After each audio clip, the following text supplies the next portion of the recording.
Welcome to Mysterious Goings On. I'm Alex Greenwood, and I am very excited to have you back on the old pod because I've got a couple of wonderful surprises for you today. I have two incredible guests, two of my favorite writers of all time, who I'm actually proud to call friends in real life too, even though I've only met one of them in real life, but it doesn't really matter. A friend is a friend is a friend, and they're wonderful people, and we're going to be talking with Eden Baylee and Jason McIntyre, a couple of my friends from north of the border, in just a moment here on the show. But again, welcome back to Mysterious Goings On.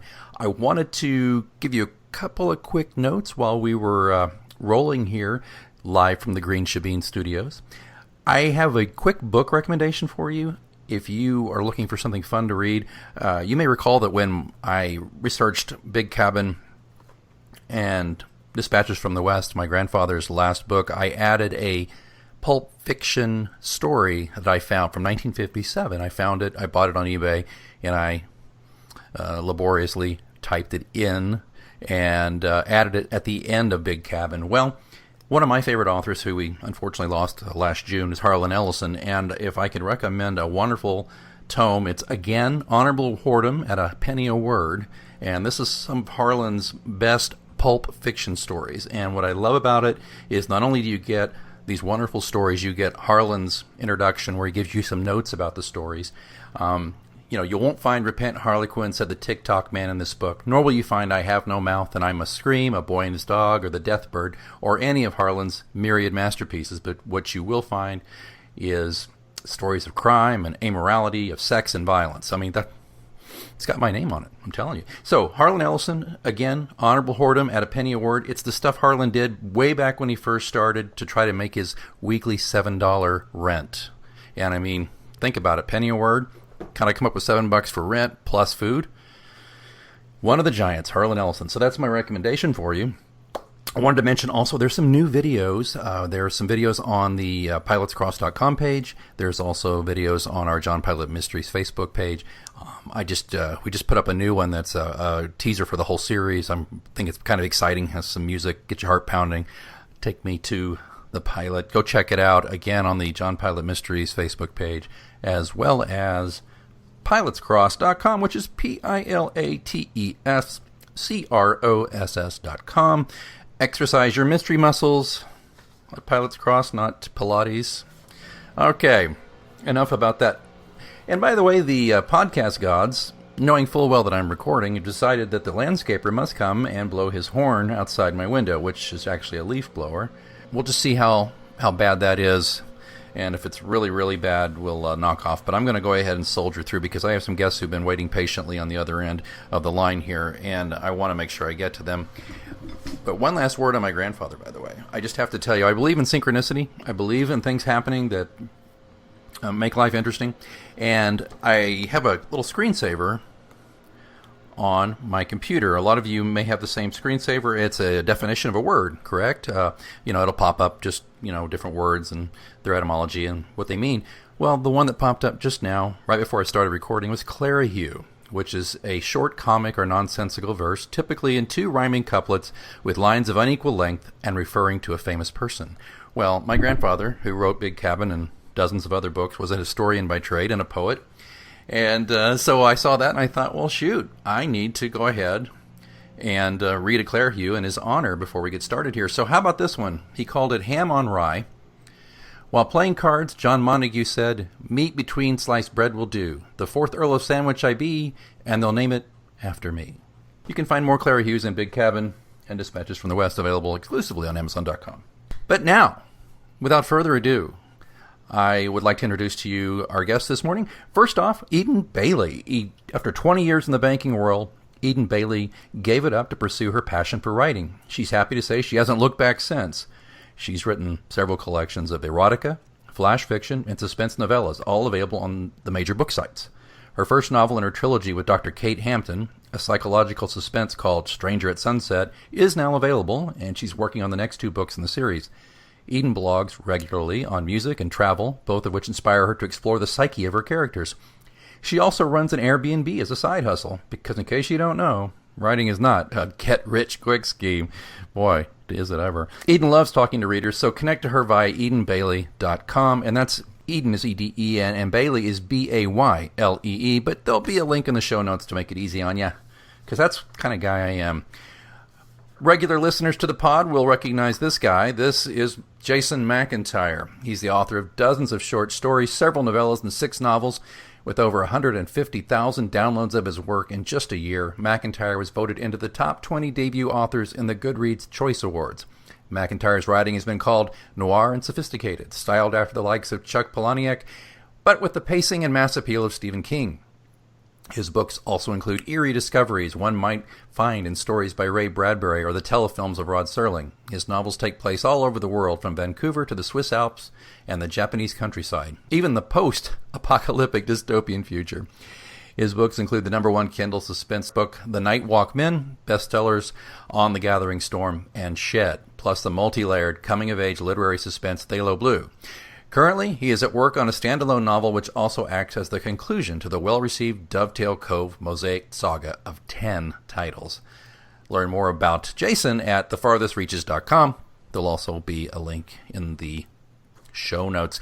Good day to you, Eden. Hello, Alex. How are you? Fantastic. It's so good to have you. Jason, you there? I'm here. Thanks for having us both together. Well, it's a pleasure. I love this getting together for a lot of reasons. One of them being that back 10 years ago, when I really got into the more indie side of writing, you two were two of the first people I met via the internet who were terribly, terribly kind to me and helpful and encouraging, and also were both, in a lot of ways, guideposts to me in my own writing. And so it's just a joy to have you both here together for what I hope will be a fun discussion. I am definitely looking forward to it. It's been too long since we got to this stage. I'm shocked. Yeah. I don't want to speak for Eden, but I think the fan club is mutual. I think I felt the support and knowledge from both of you in those early days and continuing to this day. So I thank you both for the support over an entire decade of knowing one another. That's amazing to me. It's pretty crazy.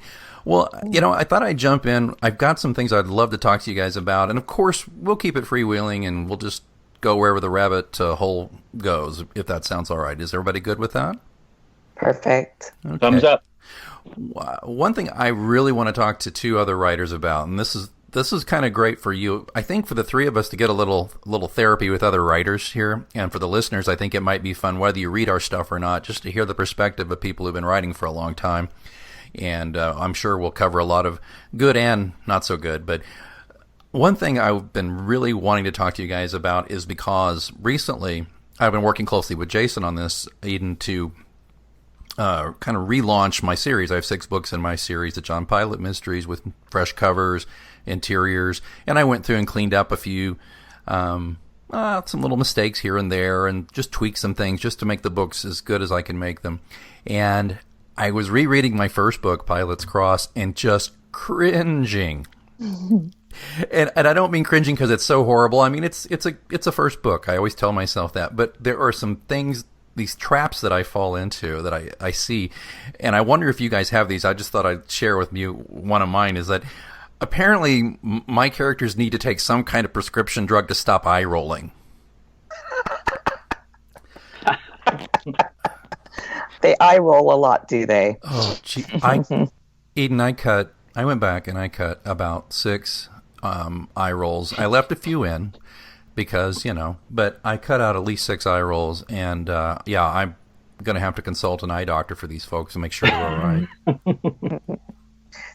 But when helping you edit that, Alex, I didn't have the time, but I really wanted to just recut a scene where there was no dialogue between, say, Kate and John, where it was just eye rolls back and forth, and just see if you would have noticed. But yeah, I didn't have the time to do that. Well, then you'd be like looking at my marriage. So that's awful. That's awful. Only a woman would say that, but you two probably you'd be happy to banter back and forth on that, right? Oh, likely. Yes. Well, what about you, what do you, and I'll just throw it out whoever wants to. Do you have anything that's you look back on or that you do in your writing? It's a habit that you're dealing with? Well, I fully understand what you're saying, Alex, because when I go back and I reread, let's say, my first story that I wrote or novella, I cringe as well. And I don't think that's a bad thing because it actually means I can reread it and think, oh, wow, I'm so much better now than I was back then. Because if I kind of read it and felt, wow, this is really excellent, I don't feel like I would have improved as a writer, especially if I cannot sort of see the mistakes that I made early on. But one of my biggest crutches is I don't like using the same words. Obviously, when you're writing, you want to. I've got a thesaurus sort of open, constantly on my computer, and so nobody ever walks in my stories. They prance. They jump, they saunter, they crawl. So, I think somebody actually pointed that out to me one time and said, you know what? Maybe the guy is just walking, So it's one of these where, I'm trying to be a bit too wordy as maybe writers can tend to be. So sometimes bringing it back to simplicity is good. But I totally get what you're saying about just cringing when you read your old stuff, but it's not necessarily a bad thing. I think it means that you've moved on and you've improved, and so you sort of see those old mistakes, and hopefully it means you don't make them again. And if I could just interject, Jason, I'm sorry to step on you for a second here, but I think ambulating. When I got to a point with ambulating, I'd stop if I were you. But I was going to say that's such a Eden. That's such a great thought, though, because if you just look back and go, yeah, man, that's the shit. That's yeah, man, that's fantastic. Yeah, I can't imagine doing that because that would indicate to me just what you said, that if you're doing that, you're not really growing. But Jason, do you have something, or do you want to elucidate us on this? I've been noticing, and I really don't want to go back and read anything from before. I'm almost too frightened to do so, but I've noticed. Particularly in the last 3 years, my first drafts are riddled with crutch words like and like, not those specific words, but I'm noticing that I tend to, when I'm first drafting, I put these little placeholder words in that are similar to when you're speaking and you say like, and you say and you pause. I kind of put those in, and so my first drafts have these 5 or 6 crutch words. And some of them are little. I use the word little. So he heard a little sound, or there was a little pause. Well, come on. How extraneous can you get with language? So my first drafts are so embarrassing, truly. So I never share anything with anybody, not even a beta reader or a friend, until at least I've gone through it a couple of times to get rid of at least those really embarrassing crutches. Oh, I agree. I would never share any of those. That first draft, it's awful. I could barely read it myself, So yeah, definitely. Until I clean it up, it will not even get past a beta reader, let alone go to an editor.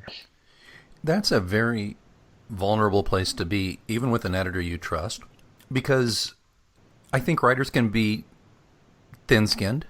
Maybe a lot of people are in a lot of different vocations, but I think writers, at least the ones I know, tend to be a tiny bit thin-skinned, even if they protest, oh, I'm not, you can say whatever you want, go ahead.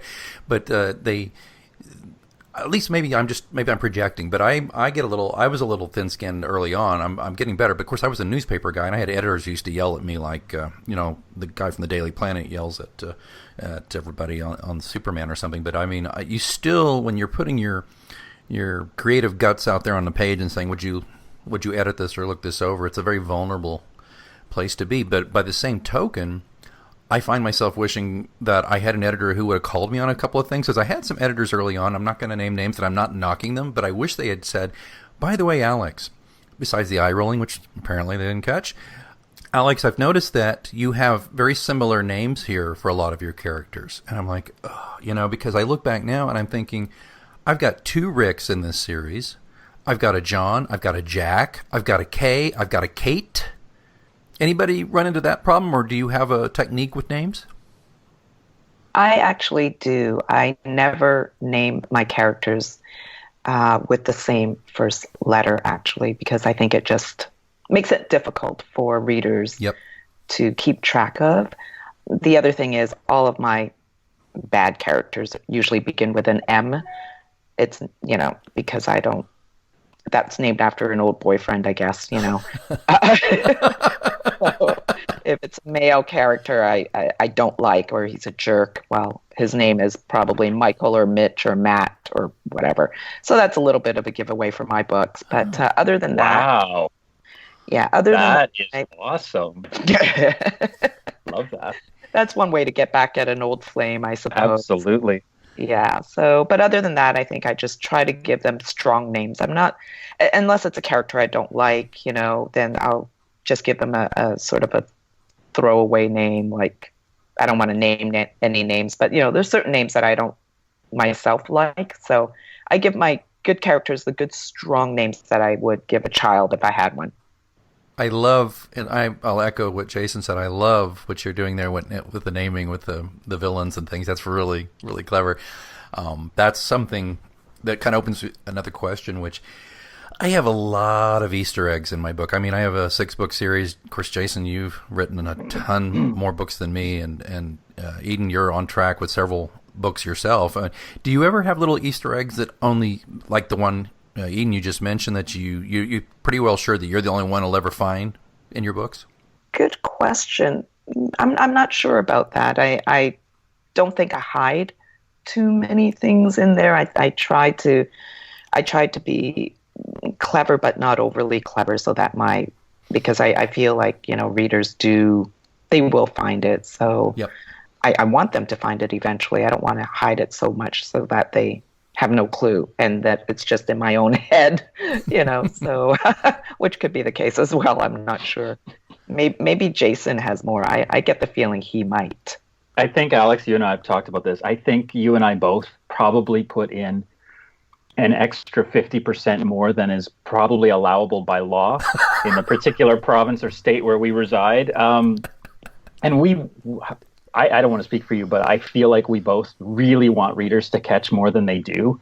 And when a reader does, it's the most gratifying thing. It's almost like a reader can come to you and say, hey, I noticed that you named this pub in this story after this other thing in this book from 10 years ago. And they could give the book a 1-star rating, and you're like, I don't care. They got the name of the pub. Right. That's fine. I love it. Yeah, I like that stuff probably too much. I shouldn't. It's a disease. I think I'm completely throw myself on the mercy of the court of trying to be too cute by half, but I enjoy it. I do get readers who say, wow, I like this. And one thing I have noticed, though, is that readers really appreciate the way I've been able to thread different little details throughout just about every book. There's a couple of corny details. I'm a pretty big fan of Colin Hayes music, so there's either a mention of a song or even in one episode or one book where he makes an appearance. Yeah, I don't really name him, but it's clear that's who he is, and people seem to enjoy that. And I had a fan who actually bought all the books and gave them to him at a concert, which I'm cringing about because I'm sure he was like, "Oh, thank you very much," and put them right in the trash. But I enjoy doing that. I think it's fun to leave little presents for especially the readers who are really into the series to find some stuff. And I also kind of hint at it and hope that it encourages a second read if they get a chance. So I think that's interesting that we all three do it in our own way. Jason, I think that Eden is obviously more mature than we are, and is not. Well, yeah. Well, that's a given. No, I'm joking. I really am. I think you two are just more clever in that way, perhaps. I think you've also written. You've written more books. You've written more books, and you in a series, so you could sort of embed that information in there a little bit more discreetly, perhaps. I don't know. We shall see. Well, as for the Colin Hay thing, I've been used to reading it in Alex's books for so many years that I actually slipped Colin Hay into one of my books that's coming out as another Easter egg for people who happen to have read both of our things. It's kind of amusing to me. Yeah, that's fun. Fantastic. It's fun. Yeah, and maybe someday Colin will truly get in on that and say something to one of us. It's just a little secret hope that will never happen. Oh, that scheme you have, eh? That's my scheme there, yeah. I wanted to kind of move forward a little bit here. I think that a lot of people who read the books, they have a clue that it's a lot of work to write a book, and we, on this podcast, have talked so much about working with editors and cover artists, and a little bit about the marketing side of it, and not to take us out of the fun part, which is the writing part, but into the not as much fun, the marketing part. And I'd like to start, Jason, with you on this one. What do you wish every reader knew about what it takes out of you as basically the CEO, janitor, and head bottle washer of Jason McIntyre books? Is the marketing side a huge part of what you're doing? How does that work for you? I wish every reader did understand exactly what you just said, which is I'm chief cook and bottle washer. I write it. I do a lot of the editing. Of course, it has to be then handed off to pro editors with a separate set of eyes who either give editorial direction or grammatical and typo fixes. And it often goes through a couple of stages. Even before that, there's a whole beta stage where friends or paid beta readers or just really passionate readers of one's work do a beta read and give suggestions and help you hone a story, maybe cutting chapters, maybe moving chapters, maybe omitting characters, whatever it is. And then there's the whole design of the book itself, either for print or for ebook, the interior, making sure it is looking its best on all the platforms, in addition to how it's going to look printed, and that involves cover design and several revisions of that too. There's a lot of expense to those things. Sometimes you're paying beta readers. Sometimes you're always paying editors, and you're always paying designers to do that work. So, between the cost and the time, there's no way that any indie writer can put out material at the same pace that a big publisher, a medium publisher, or even a small publisher can do, because all of those hats are worn by different people when you have that setup. So an indie author really has to go out and procure those services and manage all those services, kind of like a contractor building a house. So that house is going to take longer. In the end, I feel that the quality of the product, the content, the story, the delivery, I think can be just as good as a big publisher, a medium publisher. But that's probably what I would say is that it'd be awesome if readers understood the whole breadth of what we're doing, each of us. What do you think, Eden? Well, I think Jason gives a really good summary of all the activities an indie author has to do, from writing until getting the book out there. And then not only, it doesn't stop there, because then you've got to actually promote the book afterward. So you've got this, let's say, really wonderful product, and it looks great, and it's reads well with your beta readers. It's well edited, but now you actually have to market it. And so that's another piece that an indie author needs to look after. You don't have a machine of people promoting it, putting you out there into the world, let's say with a book signing or a billboard here or there, or wherever these bigger authors actually sell their books.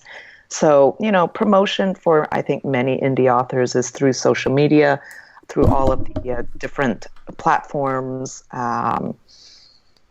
such as Facebook, Twitter, whatever, wherever you can actually go and tell people about your book. So I think that's a huge piece. So it's wonderful to get a book out there. The writing piece of it is the most enjoyable and the most difficult, but then everything else that goes along with it, to actually get more of your writing out to a wider audience, that's huge as well. Otherwise, your book will just sort of stay. Let's say you put it up on Amazon, and that's where it stays. But if you actually promote it, then it gets out to a wider audience. So it's a big process, and it's a long process for every book. And I think we as indie writers are actually pretty productive. Some are anyway. I think you Alex and Jason are incredibly productive and put out very good material for indie writers. Others who can just sort of grind it out there, putting out a book every week just because it's possible. But the quality is bad. So, it's a real fine line to walk as an indie writer, quality versus quantity, and the timing that it takes to put out a worthy product to be read.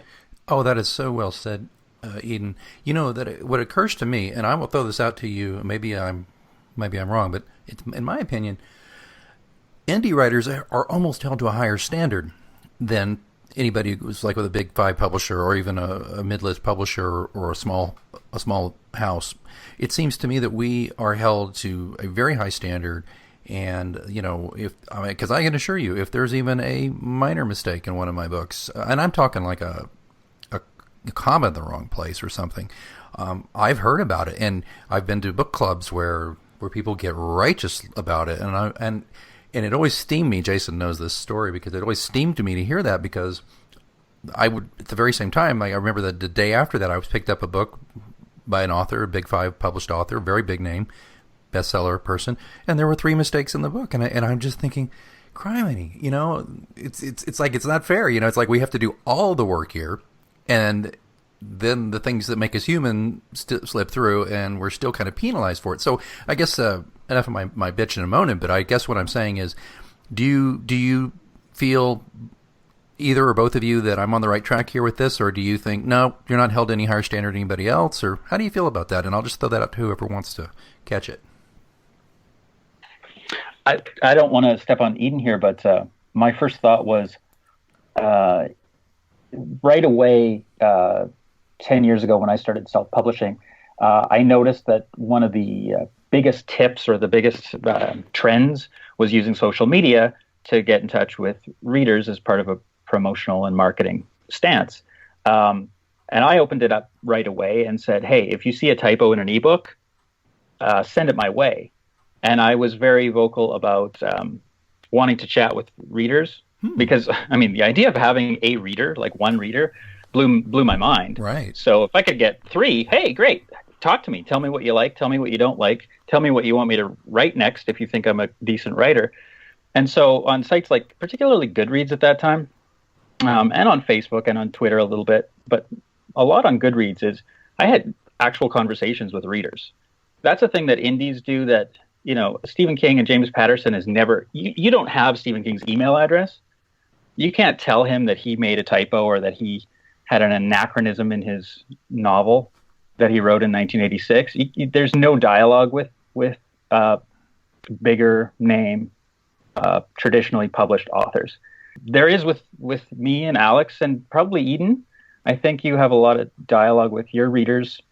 So there's a sense of familiarity. I think they feel like they can point out a typo, or they can say, yeah, I didn't care for that one as much as the one before it. That first book was good and your second one was just not quite as. So I think there's that openness a bit more. What do you think? Yes, I agree with you, Jason. The other thing I think the 3 of us have are blogs. I've had a blog from when I first started. And so when you have a blog, you basically have a forum where people can come and make comments on your blogs. And if you're blogging about your actual books, you're either using your blog as a way to market your books or to bring in some feedback about a particular story, or you're talking about writing as a craft. People feel free to come in and make a comment or to talk to you about stuff, or my email is right there. So I think from the very beginning, I always said, I love talking to readers, because if it were not for readers, I would not be able to write as a living. So I think it is important that, we stay in touch with the people who actually pay the bills, and hold us to that higher standard. And I totally agree with you, Alex, that indies are held to a higher standard. I read newspaper articles online. Yeah. Oh, yeah. And they're just, the typos are just ridiculous. I don't even think they have editors anymore some places. Whereas, indies are held to a higher standard, and there are some indies who may not care to get an editor, or they don't care about grammar or book covers or any of these other things that actually go into making a